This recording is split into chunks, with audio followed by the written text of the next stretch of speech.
Well, hello all, and welcome to another very exciting Civilizations in Review. I am ecstatic to be here and chat with the incredible content of the Makuria Empire. So get ready to dive into our ancient Sudanese history. Thank you so much, Maeve Cassidy, our content writer extraordinaire who wrote this article.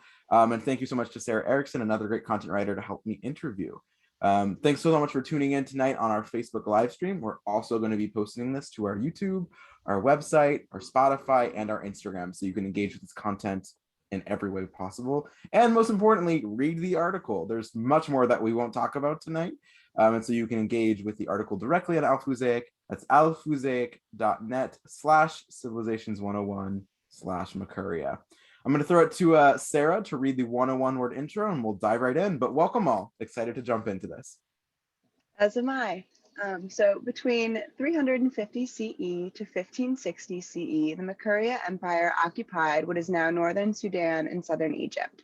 The timeline is unclear, as Makuria likely evolved from the existing Nabatea Empire, but the transition was believed to be marked by the kingdom's shift to Christianity. Although there is a relative lack of information on the ancient Makurian civilization, the significance of a dominant Christian civilization during the period of regional transition to becoming a predominantly Islam should not be understated. Significantly, Makuria is often noted for their alliances, which crossed religious lines, leading to their reputation as a peaceful civilization. Fascinating. Clearly, religious importance is big in this empire. But before we get to that point, which I'm excited to talk about, Maeve, tell us all about why did you choose Makuria? What interests you in this ancient empire? Yeah, so I chose Makuria. I had not heard of it before. I was looking through and seeing that, different empires that still have yet to be written. So everyone should check those out too, because it's very exciting to learn about them. And then what struck me about Makuria was its religious importance and the significance of a Christian civilization that had cross-religious alliances and was noted for being incredibly peaceful. So I study religious conflict at university, and so I just wanted to learn more about the history of religiosity in the MENA region, and I felt like Makuria was going to give me the best chance to really dive into that. Yeah, it's so fun to see a peaceful civilization. I know mine was pretty marked by conflict the entire time. How are they, was there anything specific? Do you want to kind of talk a little bit about some of their allies? Was there an aspect of trade to it, maybe?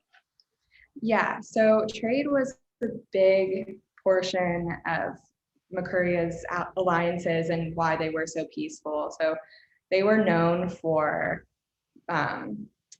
their slave trade. So when I say they were peaceful, that's probably, I guess it depends on the viewpoint that you're looking at it. They traded a lot of enslaved people to their neighbors, along with cattle and ivory. So that made them kind of essential to the success of their neighbors. So nobody really dared to touch them, just because labor was such an important part in all neighboring civilizations. So they were heavily reliant on enslaved people. Fascinating. And I mean, there's a caveat with peace, looking at in the 21st century back, hundreds and thousands of years ago. So peace is very relative in that sense. But, the fact that they're not actively fighting is interesting here. And that through their trade and their preponderance of land, I mean, they were most of modern Sudan, really, is a fascinating component. I mean, we will jump into the religious piece. I think that interests all three of us immensely, and I'm really excited to dive into that. But I want to talk more of the structure, the land, how they, they came from the other ancient Nubian, the Kingdom of Kush for sure, empires before them. So you can sort of walk us through sort of how they got to their 350 AD beginning before they, converted and everything else. That would be really helpful too. Yeah, of course. So it's thought the Nabatea Empire, which predated Makuria, was a very nomadic culture. So it was a bunch of different small populations of people who just kind of agreed to work together. However, once they found that they all had a shared economic interest and a vested interest in farming and using this land, they actually began like using the water wheel. So they became very advanced in like irrigation tactics, which created like a thriving agricultural community and allowed these like nomadic people to kind of like come together under the kind of understanding that the economy would thrive when they were working for the same goal.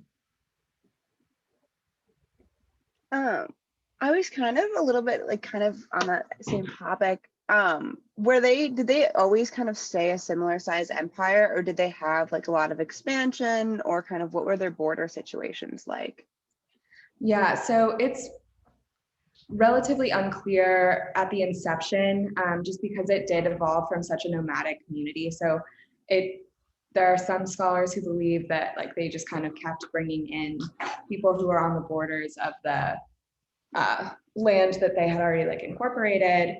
However, when at their downfall, they first lost the portion of their land that is now in Egypt, and then from there, the rest of it was conquered. So it did shrink towards the end, but it's just super unclear because of the structure of the like social civilization. Yeah, it's so interesting. I don't know, it's kind of fun to hear that they just kind of brought in the nomadic people into their civilization. I feel like that's something that we rarely get to hear. And it's just like surprisingly peaceful amongst everything else.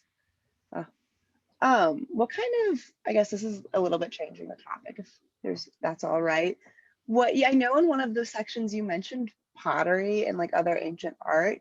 Would you like talk a little bit about like what like day-to-day living was like there? Yeah, so the main like long-standing accomplishments that can still be seen from the Makurian Empire are like architecture, pottery, and their cultural artifacts that still exist today. And so it seems as though the assumption, the theory, I guess, is that the churches were kind of like the central hub for meeting each other. So it was like, it's thought that people would attend church relatively frequently, and that the leaders of those churches were also the governmental rulers. So like church was where people would meet if they had like economic concerns, land disputes, or wanted to come together in a religious setting. Their pottery is like particularly noted because it has a very clear influence from the Byzantine Empire as well, which is very interesting for that region. So it was like heavily influenced by the Byzantine and the Romans. So like they were using techniques and styles of art in their pottery that nowhere else in the MENA region at that time was experimenting with. So it kind of shows, again, like they were peaceful, but they were also very connected to the community around them, like outside of just MENA as well. I think it's fascinating too, because when I think of Makuria, I think like BCE, and that's just incorrect. They have always been CE, especially because of that shift to Christianity. And so I think it's interesting that they're friends with the Romans and Byzantines, who do have that more ancient history. I mean, this is still 2,000 years ago, but still, it's fascinating, that parallel that you're mentioning of they were peaceful, yes, but then connected with the bigger empires that day and still kept their land in Sudan, Egypt. That's just a really fascinating sort of component here. Most of these empires on Civilizations 101 are violent beginnings, violent middle, and violent endings, and not nearly as much I mean, I guess global or maybe regional cooperation that the Makurians clearly thrived on. And that's just such a fascinating. I mean, I know you hit on the church structure, and we're getting to the religious part. I promise you, listener, because that's so fascinating. But like, I don't know. To me, before we get to that, community dynamic, religious aspect, and maybe that is why they stayed so peaceful, because of how central religion was to their community. I just find it so fascinating because so many of these other empires, some of them weren't completely violent, but either ended or started that way. And there really doesn't just seem to be any big battle or war or skirmish that has marked any period of the Makurians. Is that right? I mean, the downfall of Makuria was relatively violent. They were taken over by the Ayyubid dynasty. I'm unsure if I'm pronouncing that correctly. And that was like a violent like end to the civilization.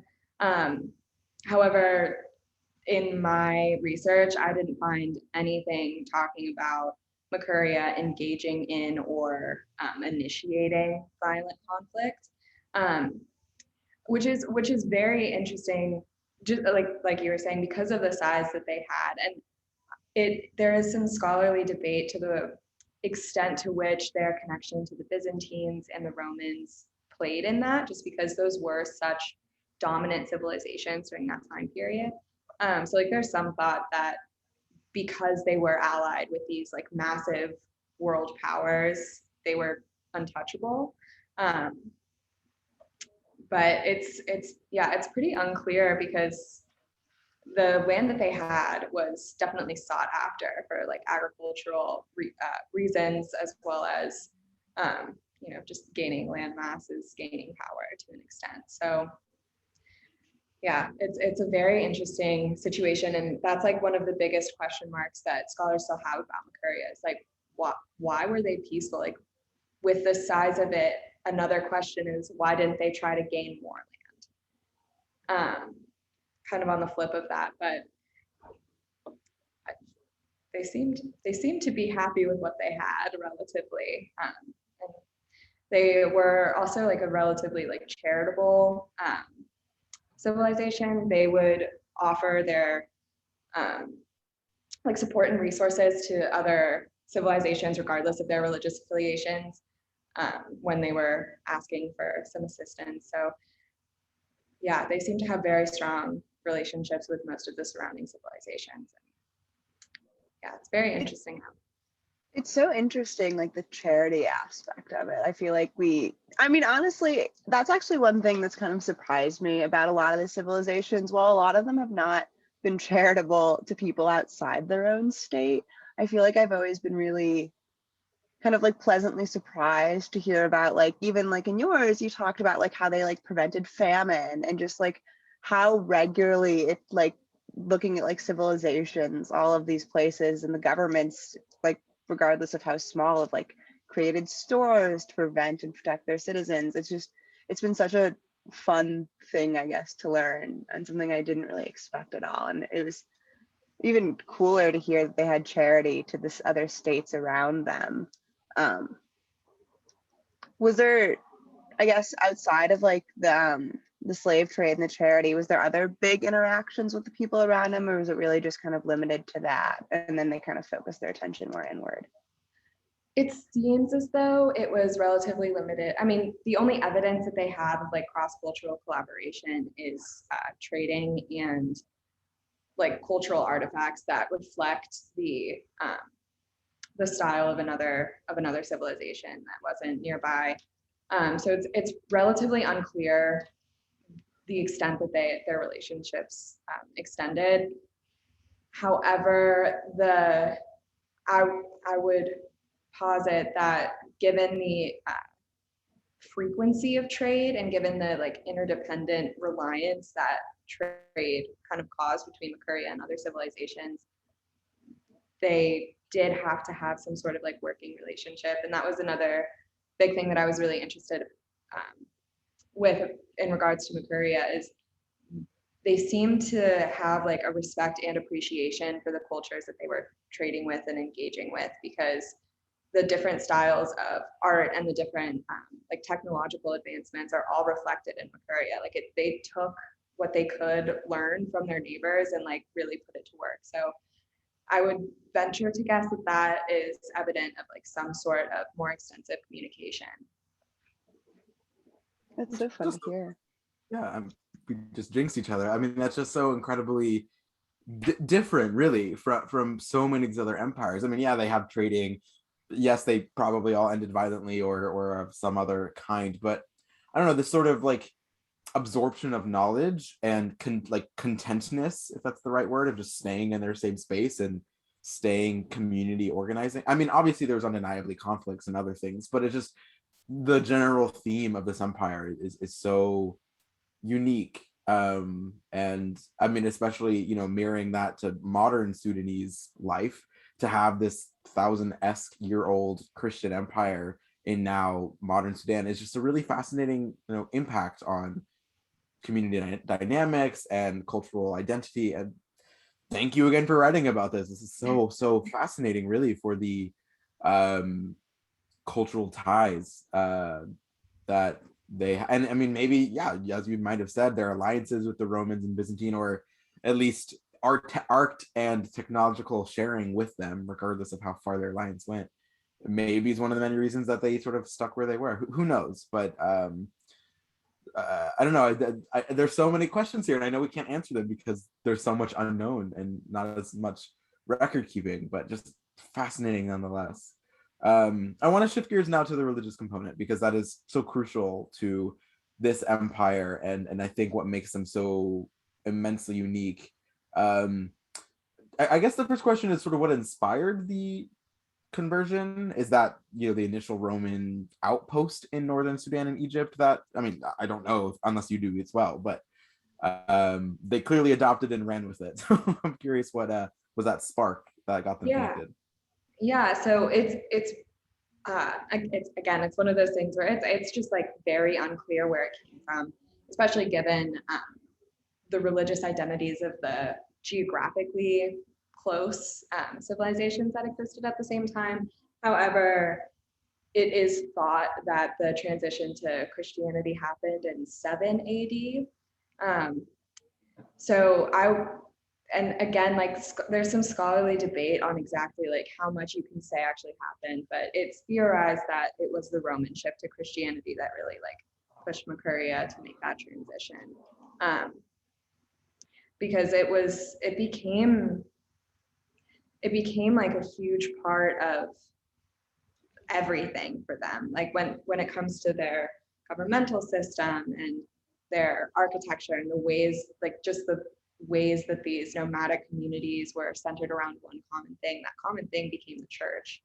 So it's theorized that it was the shift in Rome that caused that transition. But again, it's one of those things that like we'll never have any like concrete, or hope maybe we will, but we probably won't ever have like that concrete, this is when it happened and this is why. I have kind of a little bit of a specific question. It's relating to religion.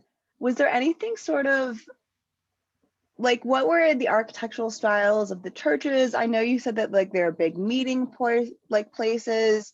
And I'm like thinking about like back to like the Kasbah and like Islamic societies where like the mosque would be situated in like the center of the city. Was it a similar layout, or was there any sort of like physical situation around the church?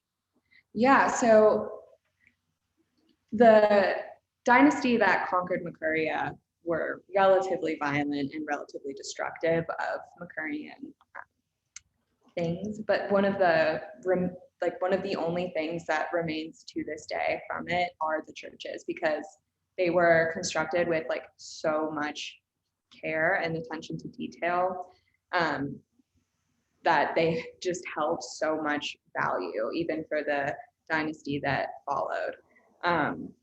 So the theory, again, it's kind of hard to tell just because of how much was destroyed. But the theory is that just because of the placement of the churches, like churches were typically placed in areas where either there were like hillsides around them, so like at like the base of like valleys, or on like the top of hills with like different open spaces surrounding it. So that's the theory, is that because as I previously stated, the church also represented like governmental buildings. So it's thought that everything else was built around the churches so that everybody had like equal access to this thing in the center. And again, these were nomadic communities, so things were pretty spread out, and then those churches became like the meeting places, is the thought. And this, as for the style of the churches, it's very interesting. They were built in like dome-like structures, I believe, or that's what they think these dome-like structures were churches, because they had like ancient some like relics of like the crucifixion and crosses and everything in there, which is very interesting. But yeah, they were these like dome-like structures that were usually 2 to 3 stories high. So it was pretty advanced architecture as well. Yeah. It's so fun to hear like so many of the similarities between like Islam and Christianity at the time. Like it seems like fairly interchangeable in a lot of ways. Yeah, and I think Makuria is Fascinating though. Keep going. Yeah, keep going. That's just a great point. Their relationship with their neighbors and the respect that they had for even just taking in like cultural and technological advancements, I think is like it's pretty concrete evidence of the fact that there was a mutual respect and mutual understanding between the different civilizations that existed. That, okay, we might not believe exactly the same thing, but we can still exist peacefully with each other, and like we can still have this cross-cultural exchange of ideas so that we all become stronger and we all become better. Yeah, I guess kind of varying a little. I guess this is kind of on the same topic. I know this was something, I guess I'm speaking from my own article a little bit. A lot of, because mine was a little bit older than yours and also different area a little bit, but whatever. One of the things that we found was like really ornate scriptures and carvings on the old churches, and like that's been one of the biggest preservations of art. Was that like a similar or not at all? Were they kind of, because I know you mentioned that they had some of the relics. I was wondering if there was kind of their own additions. Yeah, so there are like paintings and some relief sculptures on the inside of churches, is my understanding. And they also like they were very like in the interior is known for, the most famous one has like granite columns that go like 17 feet high. And I believe that it's that same church that has like very ornate paintings that have like lasted throughout time, like kind of covering the walls. And those paintings depict like different scenes from the Bible, which is also very interesting. But those are considered the kind of like peak of Makurian art inside that church. And they're considered incredibly representative of, I guess, like the cultural climax of the civilization. I mean, that is such an incredible emphasis. And I'm so happy we're chatting about just the artistic reverence, literally religiously, but also artistically, that made this community so special. I mean, that was one of the only things I knew about them, was this ancient artwork. I didn't really realize at the time it was Christian, meaning it's not that ancient necessarily, but still such a important connection to the community that they really stayed. I mean, they didn't. I mean, I know they expanded a little bit, but not conquesting, not nearly as much, and so they really focused on the internal community dynamics here with this Christian background and connection to the Romans and the Byzantines, but living in modern Sudan. I mean, just all of those pieces together is such a wonderfully unique and beautiful story. And I really appreciate you again, Maeve, for writing it, showcasing it, and helping to add to the global awareness of this really important, influential period of North African history. It's interesting because many of the Muslim empires of the region are all just different sects, or the son of the empire who broke away made his own empire, kind of fascinating. But like that is easily half of all these civilizations that we have that sort of vibe to them. This one I don't think has a similar parallel really at all, and that makes it so much more fascinating to talk about. And just interesting dynamics here for sure. I want to sort of throw it to you, Maeve, to in a way wrap up. And again, I know there's so much more to talk about. We have the article, go read it, everyone. But either in this community dynamic Christian space or just other interesting components of Makuria that you'd like to share with us. Yeah, I mean, I think one of the things that was most interesting to me is one of their key alliances with a neighboring civilization really was formed because Makuria offered to send them support and food to prevent like essentially a humanitarian crisis when that civilization was threatened by another. And the civilization that was at risk, as well as the civilization that was putting it at risk, were both Islamic. So I think it's really interesting because that conflict is thought to be religious in nature. And it's very interesting that like Makuria kind of stepped in like almost a humanitarian fashion and was like, we don't want people to be suffering. So yeah, I mean, it's a beautiful culture to read about. It is a very, very interesting time period and kind of marks a very key transitional period for that region as well, I believe. So I hope everybody reads about it. I like it. We so appreciate it. Yeah, that's a nice place to end. And again, it's the fact that we know about that specific issue or humanitarian aspect of their empire is really I'm glad we have that nugget at least of information. That's what a cool piece to end on. Any final questions from you, Sarah, that you want to throw to Maeve's way about the Makurian Empire? I have a really quick short one actually, and this is specific only because I wrote an article about it. Did you find anything about knitting? Because it was really like the Coptic Christians were like the originators of it, and I was kind of curious if it went south enough. I did not see anything about knitting, unfortunately, but that doesn't mean that it didn't happen. No, thank you. I was kind of curious. Because thank you for indulging. They were knitting. Love that. That's awesome. Yeah, so side note, everyone check out that article, The History of Knitting, which Sarah has written separately, which originated largely in North Africa. Thank you for bringing that in. I mean, maybe they have some leftover socks or something, who knows? Anyways, thank you again, Maeve, for taking on the challenge to write about this empire, speaking about it so engagingly. Please go read the rest of the details. There's so many more pieces here, and of course, all the hyperlinks and the research that Maeve organized to put Makuria 101 together.